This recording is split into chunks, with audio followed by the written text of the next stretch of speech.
Saya bela bapak-bapak hari ini. Sekarang ini banyak istri yang curiga sama suaminya yang baik-baik. Katanya kalau ada suamimu sopan, baik di rumah, baik, kelihatan alim, hati-hati, layangan putus. Provokator itu, pelem itu. Jadi kalau suamimu baik, kau curigai. Itu pengalamannya, dia mau jadikan semua orang suami baik-baik. Kami ini bukan layangan putus, kami layangan tebal talinya, kuat talinya karena imannya kuat. Tidak tergoda. Ini muka-muka soleh semua. Kau periksa HP-nya, apa tidak stres? Mati kita dapat. Nah ya, akhirnya Nabi memberinya 1 kambing betina lalu beranak pinak. Dari 1 ekor menjadi beberapa ekor, menjadi belasan ekor, menjadi puluhan ekor. Yang tadinya belum azan sudah ada Sa'labah di masjid, sekarang sudah qamat baru datang. Sibuk ngurus kambingnya. Nabi lalu berkata, kena sudah ini musibah ini Sa'labah. Ku bilang memang. Lama-lama, masbuk Sa'labah. Sudah masbuk dia. Lama-lama tidak muncul di masjid.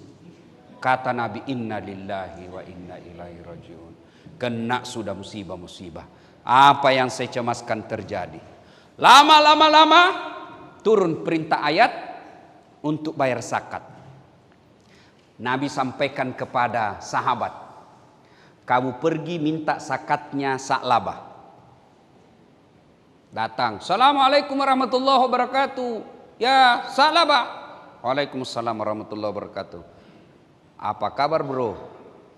Lama kau tak nampak di masjid.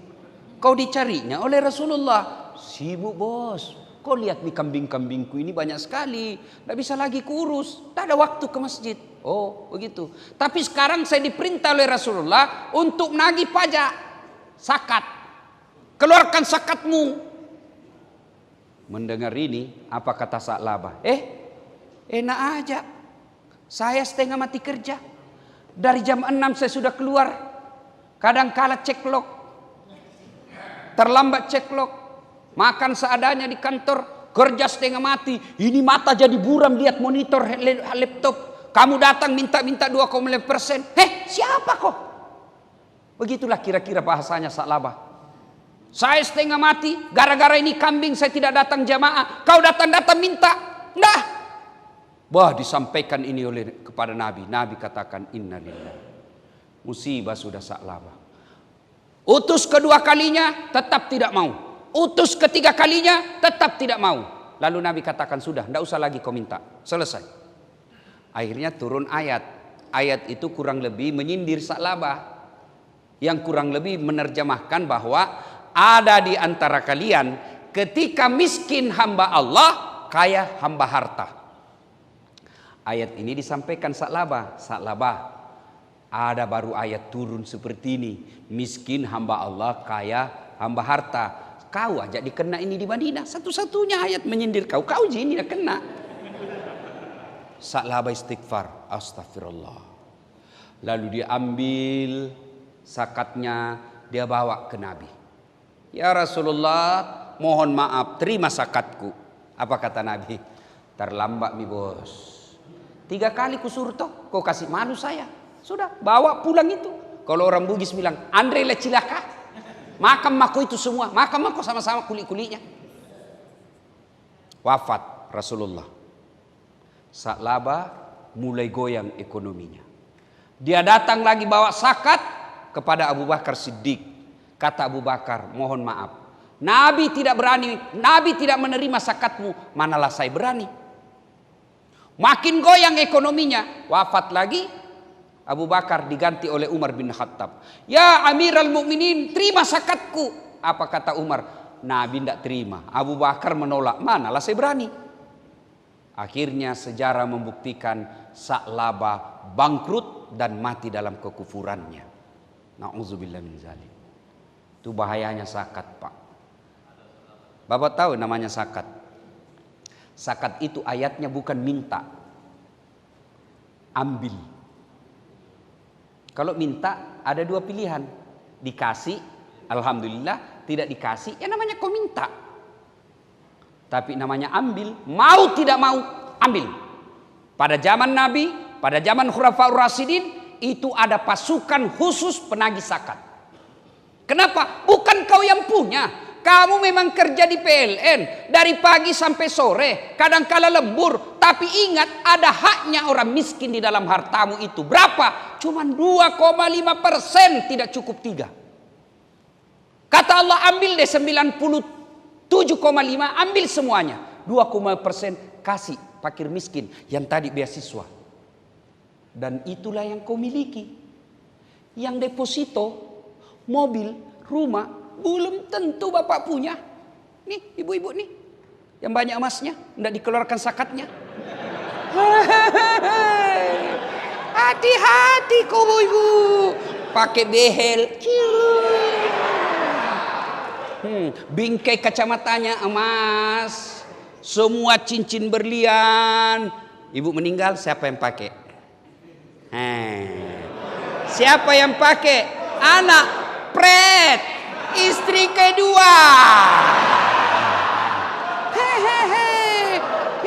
Daripada diambil istri kedua, ibu sudah menderita di blender dikubur. Suami diranjang menikmati dengan istri barunya memakai gelangmu. Lebih baik sedekahkan. Demi Allah, kata Nabi, 3 aja itu hartamu. Lain dari itu bukan kau punya. 3 aja harta yang kita miliki. 1 yang habis ibu makan, itulah kita punya. 2 yang hancur kita pakai. 3 yang telah kita sedekahkan jalan agama Allah. Lain dari itu bukan ibu punya. GM punya mobil dinas, pensiun bukan kau punya, bos, kasih kembali. Kan ada namanya di dom, Ustadz. Hati-hati, di neraka bisa bertanggung jawab. Apalagi kalau diakal-akali. Oh, disuruh pikul nanti tuh Pak. Lewat security, ternyata bapak yang ngambil. Alhamdulillah, terima kasih kepada Kapolri. Sekarang satpam dan security bajunya mirip polisi. Tapi polisi keberatan. Diuntungkan hanya satpam dan security. Mereka dikira polisi, kami dikira satpam.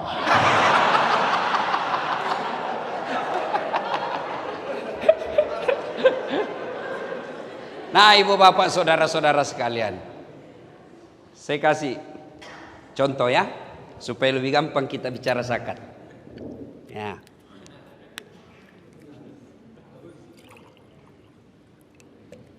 Yang namanya 2,5%. Ini halal atau haram? Bersih, suci, halal.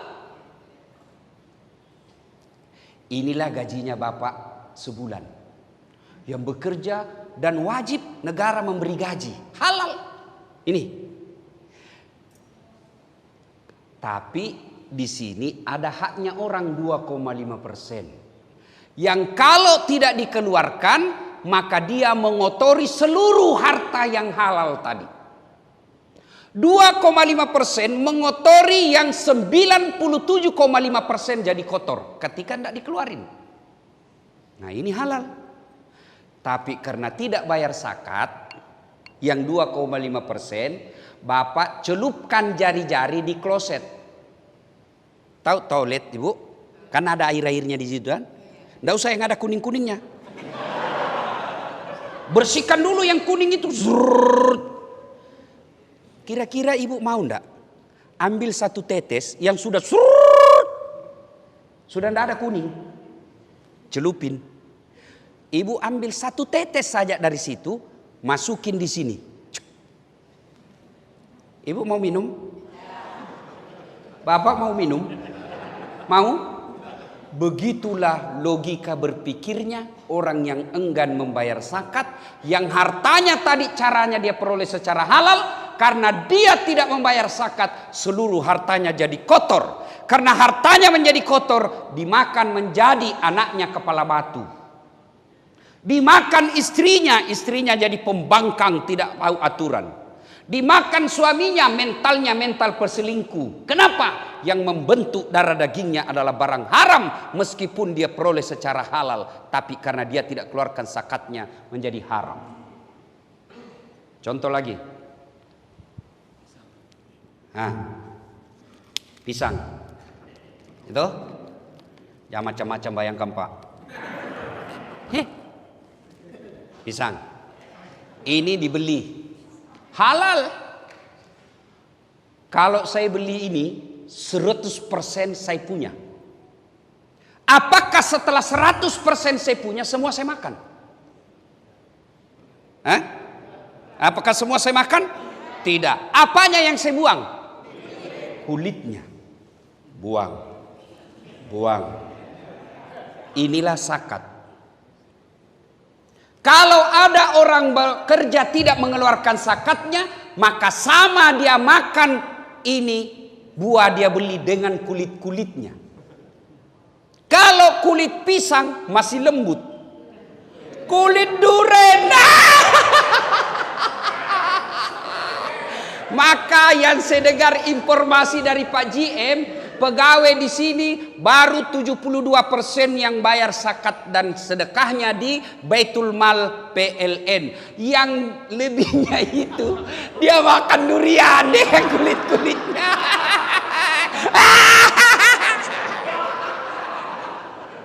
Contoh ketiga. Nih ibu-ibu nih. Contoh ketiga. Beli kain. Berapa meter satu baju? Kalau baju saya 1,5 meter baju. Apakah 1,5 meter itu semua saya pakai? Tidak. Saya punya dong. Saya jahit saja, tidak ada saya buang. Cantik? Enggak. Maka ada bagian-bagian saya gunting untuk bikin cantik saya punya baju. Yang dibuang bagian itulah adalah zakatnya, membersihkan dan mempercantik baju saya. Bayangkan jeleknya baju saya ketika saya beli 2 meter langsung jahit, tidak ada gunting-guntingnya. Begitulah perumpamaan orang yang tidak mau membayar zakat. Ini kan harta saya. Contohnya itu salabah tadi. Saya setengah mati kerja, gara-gara ini kambing saya tidak ke masjid. Kau datang enak-enak, siapa kau cowok? Kira-kira begitu bahasanya orang PLN. Saya setengah mati kerja, masa kau datang minta-minta? Ustaz, nanti ini yayasan salah gunakan, bukan tanggung jawabmu.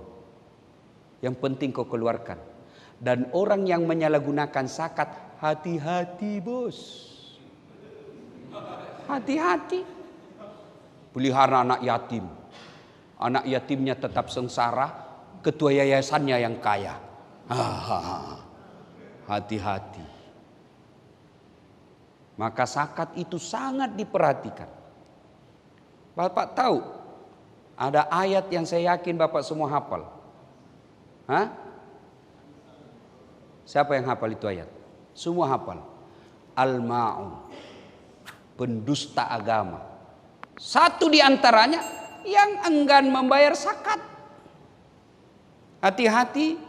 Maka ibu-ibu, istri yang baik, begitu terima honor suami, langsung keluarkan 2,5%. Bagaimana kalau harta kita rumah, Ustaz? Kalau harta rumah itu hanya ditinggali, rumah itu menjadi rumah tinggal dan tidak menghasilkan, tidak berproduksi, tidak menghasilkan, maka dia hanya sekali dibayarkan seumur rumah itu. Berapa dikeluarkan Ustaz? 2,5%. Berapa harga rumahnya? Senilai dengan 85 gram emas. Jadi kalau ada emas 85 gram, harta yang kita miliki senilai 85 gram. Ibu 1 gram berkarang berapa? Anggaplah 1 juta. Berarti kalau Bapak punya harta 85 juta dan sudah dia kuasai selama 1 tahun, maka wajib dikeluarkan 2,5%. Itu zakat harta. Tapi yang Bapak keluarkan setiap bulan namanya zakat profesi. Sudah? Jadi kalau ibu tidak ibu yang baik, Pak, ini ada honormu 10 juta. Sudah, keluarkan 2,5%. Kalau 1 juta 2,5% berapa Pak? Berapa? 25.000. 1 juta. 10 juta berapa? Berapa? 250.000. Mulai goyang itu Pak. Ya? 100 juta? Berapa? Berapa? 2.500.000. Bapak mulai tambah cemas. Kalau tadi 25.000, setan belum mempan goda Bapak karena 25.000 Pak pembeli pulsa. Sebentar. Tapi kalau sudah 2.500.000, Bapak mikir, ini bisa jadi HP baru ini. Masuk setan. Maka keluarkan zakat. Motivasi kedua, soal penting yang mengeluarkan zakat, sedekah. Itu tadi zakat, sedekah. Suatu kali Nabi didatangi fakir miskin. Assalamualaikum warahmatullahi wabarakatuh ya Rasulullah. Nabi katakan, Fatimah buka. Buka. Waalaikumsalam warahmatullahi wabarakatuh. Ini salamnya orang Islam.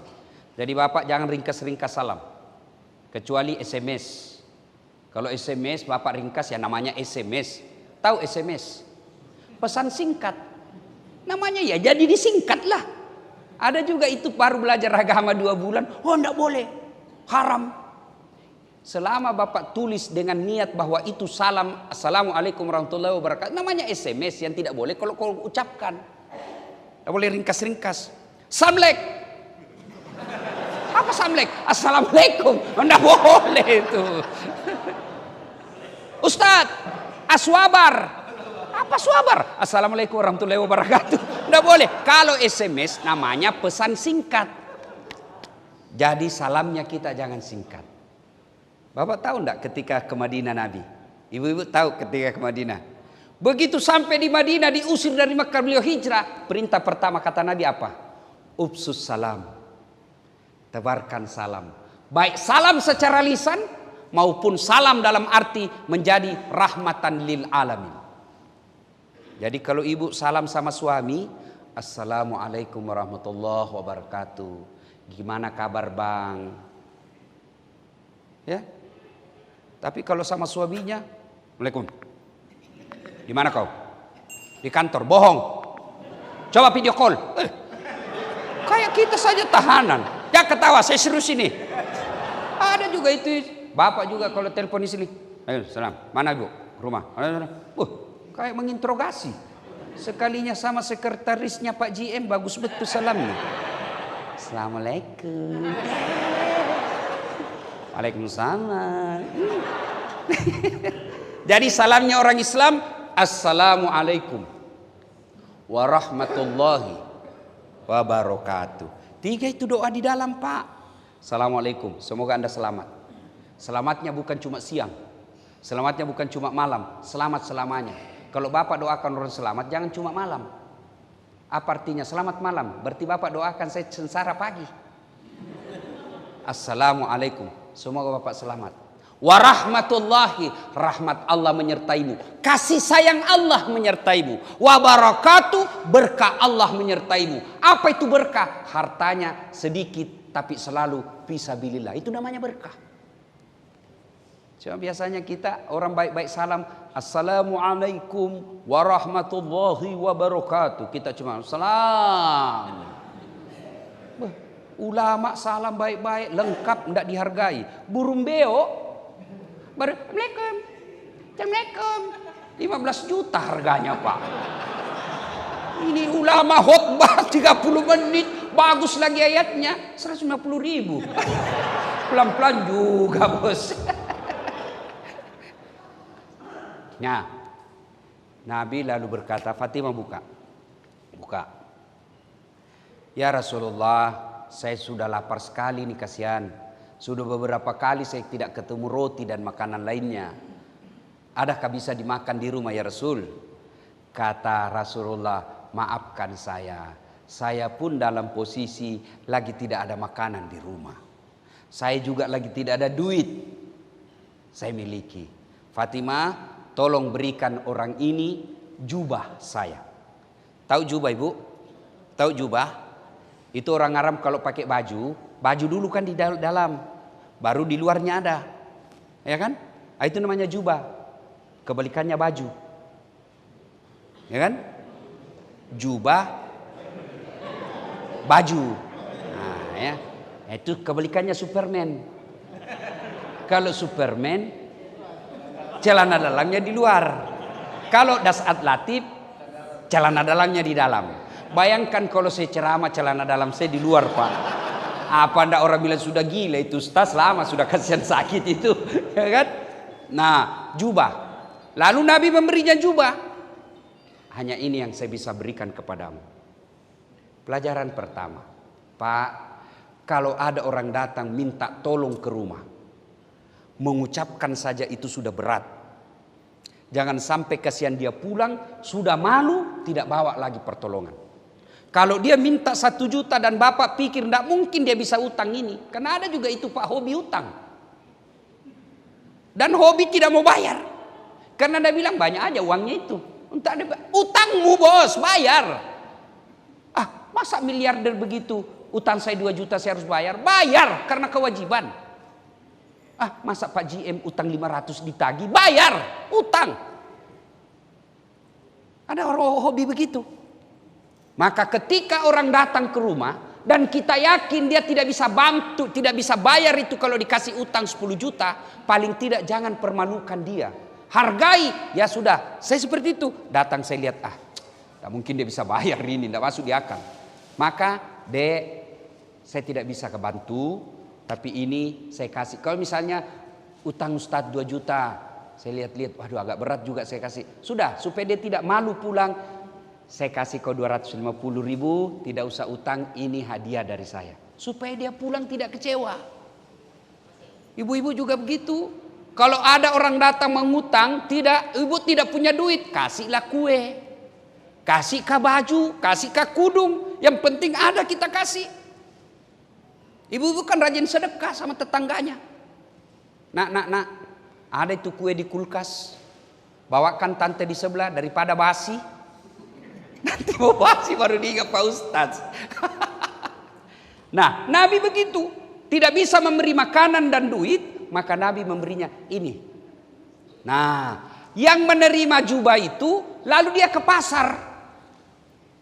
Dia ke pasar dan teriak-teriak, "Ayuhan nas, wahai manusia, nih saya punya jubahnya Nabi, saya jual. Siapa yang mau memilikinya, saya jual." Kira-kira kalau pada saat sekarang Pak, ini ada rambutnya Nabi, ini ada bajunya Nabi, saya lelang, miliaran pun, triliunan pun barangkali ada yang mau beli. Pada zaman itu sahabat pun mendengar, salah satu adalah penduduk Madinah yang gangguan matanya, gangguan penglihatannya. Lalu dia bilang ke budaknya, bukan pembantu. Ibu, beda pembantu dengan budak. Kalau pembantu itu Bu digaji tiap bulan, dan kalau tuan rumahnya cerewet dia punya hak berhenti. Berhenti, saya cerewet sekali soal istrinya itu. Nggak ada tenang lihat kita kalau duduk-duduk, maunya kita kerja terus. Punya hak berhenti. Budak hak milik, sama handphone, mau dibanting, mau dijual, mau diapa, hak milik. Budak itu hak milik. Lalu orang yang gangguan matanya ini berkata kepada budaknya, "Kalau kau berhasil belikan saya itu, saya bebaskan kau, saya merdekakan kamu." Dia ke pasar dan alhamdulillah berhasil membeli baju itu, jubah itu, lalu dibawa ke tuannya. "Tuan, alhamdulillah saya berhasil membelinya. Saya merdekakan kamu. Sekarang kau bukan budak saya." Lalu yang gangguan matanya diambil jubahnya Rasulullah, dia selawat sebanyak-banyaknya, dia berdoa kepada Allah, dengan izin Allah dia gosok-gosok terus dengan jubahnya Rasulullah, dengan izin Allah bagus penglihatannya, sembuh. Lalu setelah sembuh dia gembira. Dia datang kembali ke rumah Rasulullah. "Ya Rasulullah, mata saya sudah sembuh. Berkat izin Allah saya gosok dengan baju ini, saya kembalikan baju ini." Akhirnya baju itu kembali dimiliki Rasulullah. Lalu Rasulullah memanggil anaknya Fatimah, "Anakku, sini kau lihat. Ini hebatnya sedekah. Coba kau lihat ini sedekah. Dia kembali lagi ke saya. Tapi sebelumnya dia memanfaat sedekah ini kepada orang. 1, dia mengenyangkan perut kosong tadi. 2, dia memerdekakan budak. 3, menyembuhkan orang sakit. Hebatnya yang keempat, dia kembali kepada pemiliknya." Demi Allah, sedekah yang Bapak keluarkan bukan untuk yang Bapak kasih. Ibu bersedekah kepada tadi anak sekolah ini, bukan ibu kasih ke dia, tapi apa? Ibu pada hakikatnya mengembalikan harta itu ke dirinya, pemberi. Karena dalam Al-Quran Allah jelaskan, kau belanjakan hartamu di jalan agama Allah, 1 biji ibaratnya kau tanam, menumbuhkan 7 bulir. 7 bulir itu setiap bulirnya mengandung 100 biji. Artinya 1 sedekah Allah ganti 700 kebaikan. Saya banyak sekali pengalaman soal sedekah, Pak. Cuma tidak enak dicerita. Apalagi nanti kalau tayang, nanti kita dibilang ria. Percaya, Allah pasti ganti. Ibu-ibu, saya tanya ibu. Ibu, ada ibu pernah lihat orang bangkrut gara-gara rajin sedekah? Ada? Tidak ada. Ada orang tidak senang sama dermawan? Saya tanya bapak-bapak, senang GM yang dermawan atau pelit? Hah? Senang istri GM yang pelit atau dermawan? Dermawan. Ibu-ibu senang menantu yang pelit atau dermawan? Senang tetangga yang pelit atau dermawan? Tidak ada orang suka orang pelit, ya? Bahkan orang pelit sekalipun tidak suka sama orang pelit. Begitu jeleknya itu sifat pelit. Jago ke rumahnya pelit, dia juga pelit, beleng-beleng. Ya, ayo sedekah. Saudaraku, bersedekahlah. Bu-ibu, banyak faedah sedekah. Selain kembali ke kita, juga sesungguhnya tolak bala. Kalau ibu khawatir suaminya diganggu perempuan lain, ndak usah periksa HP-nya. Semakin ibu periksa HP, semakin cerdas dia. Benar. Ibu periksa, ambil aja. Ternyata ada HP-nya yang lain disembunyi. Sudahlah, ibu mau awasi suaminya. Mana bisa ibu menjaga suami 24 jam? Tapi kalau Allah yang jaga suaminya ibu, biar perempuan mana yang goda tidak akan tergoda. Bagaimana caranya Ustaz? Salah satu di antara tolak bala itu kata Nabi, as-sadaqatu, bersedekahlah. Gimana maksudnya Ustaz? Kalau ibu mulai curiga, suamiku selama jadi pegawai PLN 3 tahun belakangan ini tidak pernah dia pakai parfum. Kok sekarang biar pengharum ruangan dia pakai juga semprot di badannya. Mencurigakan sudah itu, Bu. Selama ini tidak pernah setrika bajunya. Apapun dia tidak setrika. Sekarang baju dalamnya pun mau disetrika. Selama ini rambutnya acak-acakan, sekarang pakai pomade. Ada sungainya di sini. Mencurigakan itu. Apalagi kalau terima WhatsApp dalam kamar mandi. Sudah, ibu kalau sudah mencurigakan begitu, tidak usah curhat sama tetangga. Pasti bocor. Tidak usah curhat di medsos. Tak kusangka kau begitu. Pret. Daripada curhat di medsos, ibu curhat kepada Allah. Ibu datang kepada Allah dalam salat hajat. Ya Allah, zat yang membolak-balikkan rasa cinta dalam hati suamiku. Tidak mungkin aku bisa menjaga cintanya. Balikkan perasaan cintanya kepadaku. Buat dia sengsara hidupnya kalau dia tidak lihat saya 1 hari. Begitu lagi ngetik sengsara hatinya. Halo sayang. Ya Allah, ini ada duitku 1 juta. Saya tolak bala, saya bawa ke anak yatim piatu. Tolak bala, mudah-mudahan 1 juta itu suamiku terhindar dari wanita jahat. Bismillah. Coba ibu amalkan. Yang jadi masalah kalau suaminya juga bangun sholat tengah malam. Dia juga berdoa kepada Allah. Ya Allah, capek sudah saya lihat istri saya. Marah-marah aja kerjanya ya Allah. Ada duit, tidak ada duit, marah aja kerjanya. Cepat pulang dicurigai. Pulang cepat dicurigai. Terlambat pulang lebih-lebih dilempar saya ya Allah. Karena doa itu Pak, boleh bahasa apa saja. Bahasa Palembang boleh, bahasa Sunda boleh, bahasa Jawa boleh, bahasa Bugis boleh, bahkan bahasa isyarat pun boleh.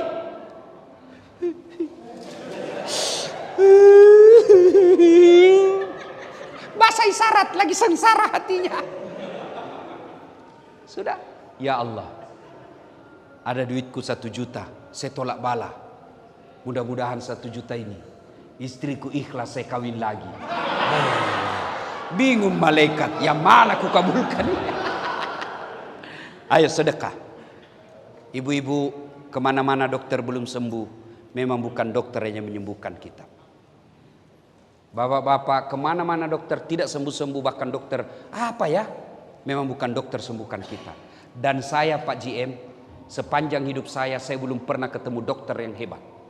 Kenapa? Begitu saya ke dokter Pak, saya juga yang kasih tahu penyakitku. Yang hebat itu baru dia lihat, dia sudah tahu penyakit saya. Itu hebat itu. Ini kan tidak. Assalamualaikum dok. Waalaikumsalam. Ustaz masuki. Kenapa Pak Ustadz? Ini dok, sudah 2 hari mencret. Kenapa bisa Pak Ustadz? Dalam hatiku, ya urusanmu, kau dokter. Masa saya lagi kau tanya? Diperiksa, tok, dikasih obat. Pak Ustadz kembali lagi 3 hari yang akan datang. Kenapa disuruh kembali? Mau dilihat reaksinya ini obat, cocok atau tidak. Itulah sebabnya beda umur, beda berat badan, beda dosis. Kenapa? Karena ini uji coba, mau dilihat cocok enggak ini dengan ilmu yang diterima selama ini. Kalau tidak, ganti lagi. Bukan karena dokter mau ngambil duitnya Bapak, tidak. Namanya di prediksinya, diagnosanya ini, ini cocoknya ini. Ternyata tidak cocok, ganti lagi. Yang hebat itu dokter baru masuk, pasti komen cerit Ustaz. Nah itu hebat itu Pak. Allah, ayo Bu, Allah. Tanpa diberitahu, Allah tahu penyakitmu. Tanpa diberitahu, Allah tahu apa solusinya. Maka ketika ada masalah penyakit, ibu karena pelit, sudah ke dokter kiri kanan dikasih obat, tidak sembuh-sembuh, Bapak pelit. Sedekahlah. Saya niat sedekah ini, mudah-mudahan saya sembuh dari penyakit saya.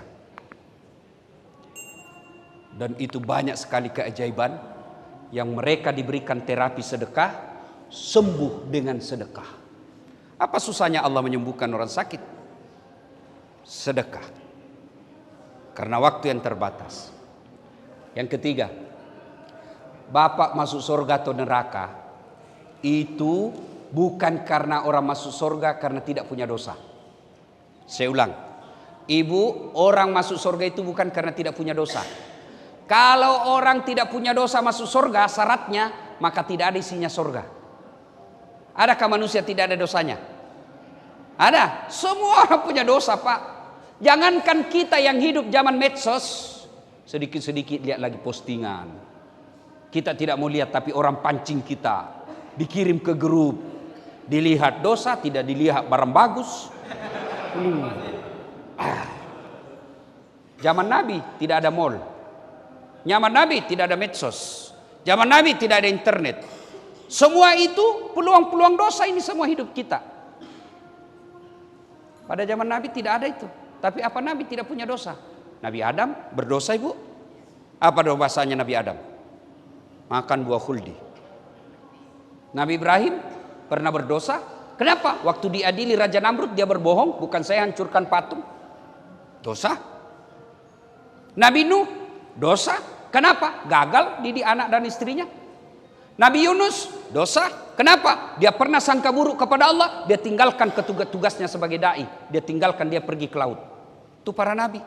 Apalagi kita. Maka lalu apa yang membuat orang masuk surga? Ketika ditimbang kebaikannya dengan keburukannya, ternyata kebaikannya jauh lebih banyak daripada keburukannya. Apa kaitannya dengan kita? Bapak, kalau amal Bapak hanya sholat, berapa kali Bapak sholat sehari? Kalau kebaikannya Bapak hanya puasa, berapa kali Bapak puasa selama setahun? Kalau kebaikan amal itu hanya haji, berapa kali? Bahkan ada orang belum haji. Lalu apa itu kebaikan? Segala sesuatu yang kita lakukan lillahi ta'ala. Itulah amal kebaikan. Bapak sebagai pegawai PLN, itu kalau beramal lillahi ta'ala, sepanjang Bapak kerja, ngurus kantor ini, Bapak dapat pahala. Gimana caranya Ustaz? Bapak setiap keluar rumah, wudu, tutup auratnya, menghadap kiblat, sebelum keluar baca doa. Inna sholati wa nusuki wa mahyaya wa mamati lillahi rabbil alamin. Bismillahi tawakkaltu ala Allahi la haula wa la quwata illa billah. Kalau Bapak baca ini, apalagi ada wudu, pakaian yang menutup aurat, kata Nabi, langkah kaki kananmu satu pahala, langkah kaki kirimu gugur dosa kecilmu. Coba bayangkan kalau Bapak kerja 200 meter dari sini, 1 kilo dari sini, berapa langkah kaki itu Pak? Apalagi kalau sampai di kantor Bapak naik lantai 1, turun lagi, naik lagi, mutar lagi di lapangan, berapa langkah kaki itu? Apalagi di dalam kantor jalannya begini Pak. Iya toh? Cuma ini tidak kita amalkan. Kita mau keluar bukan baca doa. Kita mau keluar goodbye daddy. Daddy. Ibu ini mumpun saya ingat. Kalau suami mau keluar ibu, suruh dia sedekah. Apa sedekahnya suami? Sebelum kerja, cium jidat. Itu Rasulullah setiap mau keluar rumah, dia sedekah kepada istri beliau. Caranya apa? Cium jidat. Maka mulai besok setiap suami mau keluar bu, dia lupa, Pak sedekah dong. Bapak datang, sini saya sedekahi kau. Cuma ibu juga kalau mau disedekahi yang rapi, jangan bau sedekah. Aduh. Ya. Nah, kemudian Bapak motivasi. Mana ada hidup kita di sekarang zaman digitalisasi yang bebas dari listrik. Ayo. Saya dan mewakili penonton saya di YouTube yang sudah alhamdulillah lebih 200 juta. Berterima kasih kepada PLN. Bersyukur kepada Allah dan berterima kasih kepada PLN. Kenapa? Karena PLN lah yang menyediakan energi listrik sehingga orang bisa dengar dakwah saya. Sudah siap jamaah, sudah siap panggung, padam listrik. Mana bisa penuh. Tidak nyala ini, tidak didengar. Maka kita para mubalik tidak berlebihan kalau saya katakan kami para pendakwah berutang budi kepada PLN. Karena dengan PLN lah orang bisa nonton YouTube, mana bisa buka YouTube kalau padam listrik. Maka selama Bapak niatnya memudahkan dakwanya Pak Ustadz sehingga harus menyediakan listrik, tidak boleh padam listrik, maka selama itu Bapak punya pahala bagian daripada perjalanan dakwanya para ustadz. Cuma Bapak kan bekerja bukan itu, Bapak bekerja cari muka sama GM. Kalau ada GM, cepat sekali kerja. Begitu tidak ada GM, sebentar. Maka begitu di akhirat nanti, ya Allah mana pahalaku pegawai PLN 30 tahun. Allah berfirman, kau dulu bekerja kan cari muka. Kau sudah dapat mukanya PLN-mu. Sudah.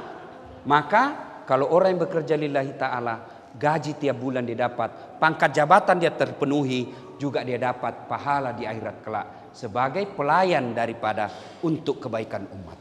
Maka ibu bapak saudara-saudara sekalian, luruskan niat dalam bekerja. Kalau orang bekerja lillahi ta'ala, ada pimpinannya atau tidak ada pimpinannya, dia bukan cari muka sama manusia, tapi dia lillahi ta'ala. Ibu bapak saudara-saudara sekalian, inilah tausiah kita pada taklim kita kali ini. Mudah-mudahan ada manfaat. Terima kasih dan mohon bapak-bapak pegawai PLN penuh kesabaran dalam bekerja, karena kadangkala PLN sering dihina dan dimaki-maki. Padam listrik, maki-maki PLN. Bahkan ada orang Pak di laut lepas, di atas kapal Pak, di atas pelni lagi mandi, tiba-tiba padam listrik. Dia bilang kurang ngajar PLN, padahal tidak ada hubungannya PLN itu di kapal Pak. Cuma karena listrik sudah identik dengan PLN, maka tolong Bapak bekerjalah dengan baik. Kalau ada pengaduan, tolong kasihan padam listrik, segeralah ke sana. Jangan diadukan pagi, siang belum datang, sore belum datang, besok baru datang, satu malam orang gelap.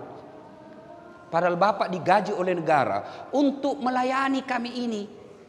Ini kalau bekerjanya lillahi ta'ala, begitu dia telepon langsung dia meluncur. Kenapa? Karena dia berpikir ladang amal.